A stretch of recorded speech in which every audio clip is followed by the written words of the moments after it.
Judah. And everybody there was glad to see her. But she said, no, don't call me Naomi. What did she say call her? What was her name? Mara. Mara, for bitterness, a spirit, because she has no husband, and she's a widow, and then also Ruth is a widow. So now, at this time, Ruth said, pray let me go and glean in the field. We're talking about walking to your destiny. Ruth decided to glean in whose field? Boaz. Hallelujah. This was a time of harvest. And so she didn't know at the time whose field she was gleaning in. Hallelujah. But she worked from the morning till the evening in this field. And then when Boaz came on the scene, he asked, who is the damsel? Now I'm going to tell you something about when you turn to God. Your life is never the same. Because before, Ruth served idols. And you know, but when she turned to God, God then began to bless you. Do you know that when you give your all to God, God will take your gifts, He will clean you up, and put you on a straight path. And then, this is the part I want to get to about walking, He'll order your steps. He'll order your steps. Yes, He will. So, her step was ordered. She just didn't by chance go into Boaz's field. It was ordained that she gleaned right there. What is gleaning? Gleaning is, you know what it is? It's, yes. First of all, she started out picking up the scraps. You know, in the custom, for the Jewish custom, was that they had a portion of the field for the poor and the beggars. And she started picking up.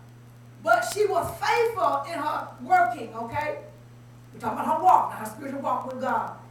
And when Boaz asked who she was, and her reputation followed her, she left. You know how stuff you tell somebody to get all around town? You know, you got to tell one person, and it gets all around town. When they got in town, it was noise about they were back. And who was with her? The Moabite, Ruth. And what did Ruth do? She cleaved to Naomi, a virtuous woman. Her reputation preceded her. And that she had left her country to come into Jerusalem, a country that she didn't even know anything about, or the people, a strange land. And so, it just so happened that Boaz was in the family of Naomi, of Elimelech. Can you say that name? And it was a kinsman. He was a wealthy man. And Ruth, so when he started inquiring, he said, just leave her a little bit more. Let some handful drafts of wheat fall so that she can have us a little bit more. Right there, God was giving her favor with her kinsman, and she didn't even know who he was. Okay? So when, at the end of the day, Ruth had about, how much she had? A bushel of wheat and some more. And when she walked to the house, Naomi asked her, whose field did you glean in today? And when she told him who it was, then Naomi knew that God had blessed her and ordered her steps. Now, Boaz had given Ruth some instructions. Okay? And to get to your destiny, you got to follow God's instruction. He told her, don't glean nobody else's field but mine. He told her that stay close by my young men. I have instructed them to protect you. Now, Ruth was a comely woman, nice looking woman. And so he was telling her, just stay by, there. And then he invited her to have a noon meal with him, to sit down and eat with him. So the favor of God will open doors for you that you thought was closed. The favor of God will have your enemies bowing at your feet, give it to you and wonder why they did it. The favor of God. And because Naomi loved her mother-in-law, Ruth loved her mother-in-law so much, she ate enough to be full, but left something for her mother-in-law. And took it back with her when she went back to the house.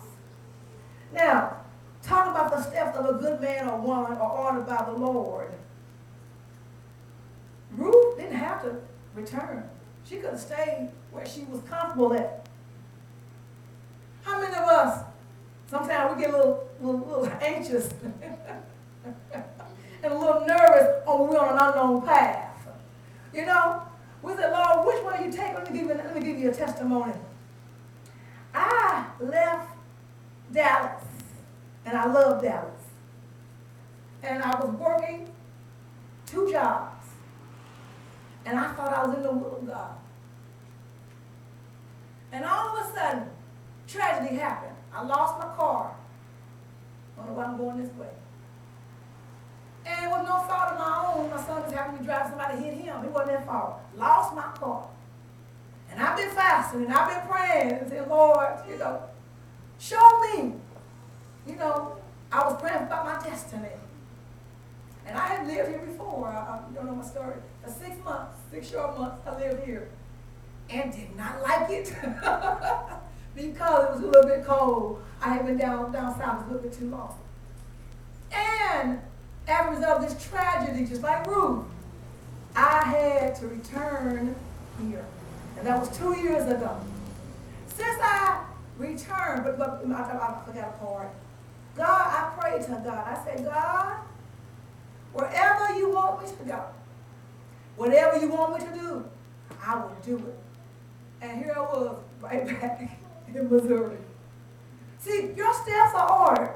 And since I've been here, got my first job. I got a job within 4 months. I didn't have a car down there in Dallas to get around. God blessed me with transportation. That was the first thing. Got transportation. Back to and from my job in Lee Summit. The second it was a Christian company. Thank you, Lord. Amen. I worked for them almost 2 years. Year and a half. And then the Lord put in my mind, I got grant money to go to school. Talk about walking to your destiny. I had to come back to be blessed. I thought I was blessed where I was. Praise God. And He blessed me to finish my year and a half schooling. And sometimes I want to give up. This is too hard, I said. And when God would just encourage, Mama, it's going to be all right. But I kept on walking. Don't you know that Ruth was tired in the hot of the heat of the day? That she got tired of working in the field, bending and picking up. That's a process, bending and picking up. But she continued working. And then God rewarded her. How did He reward her? Naomi gave her instructions. She told her to go sit at Boaz's feet. Lay at his feet, uncover and lay at his feet. And he had eaten and drunk and he was merry, okay? And it was at midnight when this happened. And what happened was he got apprehensive because he didn't know who it was at his feet. But when he found out who it was, he gave her instructions.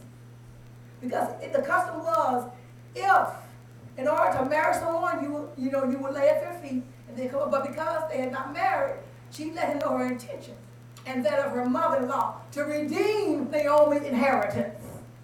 We're talking about destiny. Because in the Bible days, the woman, they had no control. It was a man. Because Boaz was the kinsman, he could redeem her inheritance. And he instructed her, he said, but I'm not the next of kin. There's one other that's nearer of kin to you than I am. And I just think, little old Ruth didn't realize that she was getting ready to go into her destiny. All she knew was that she was going to obey God and obey the man of God and her mother-in-law. But don't you know, if you love God, He'll lead you in the right direction. Amen. You might not see everything at once, and God shows you phases, a little bit at a time. I know I want to see it all. I get in a hurry, but God has taught I mean, you cannot hurry God. You cannot hurry progress. Why you say this, Sister Shirley? Because if you hurry progress and God gave you $1 million a day, Brother Ronald, what would you do with $1 million? What would you do with $1 million? You got the answer. So what if God gave you $1 million? What would you do today? Now, being young and inexperienced, you go, I'm going to go get me some shoes.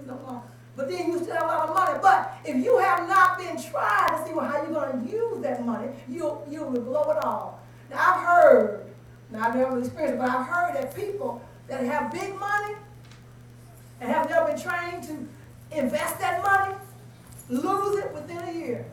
There was a man that won the jackpot, did just that.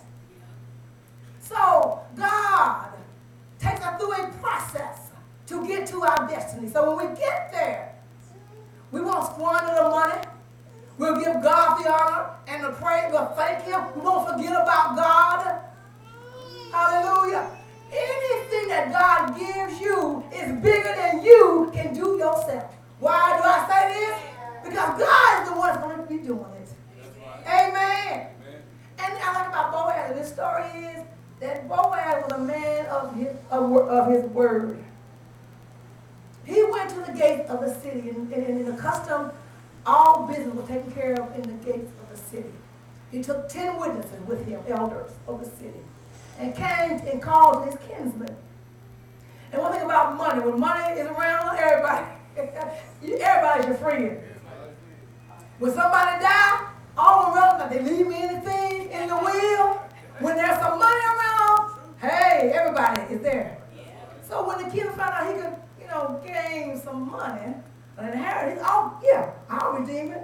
But then Boaz, being a wise man, said, well, now you realize that if you redeem Naomi's inheritance, there's also Ruth. And you're going to have to marry Ruth. Then he started backing up a little bit then because he had his own family.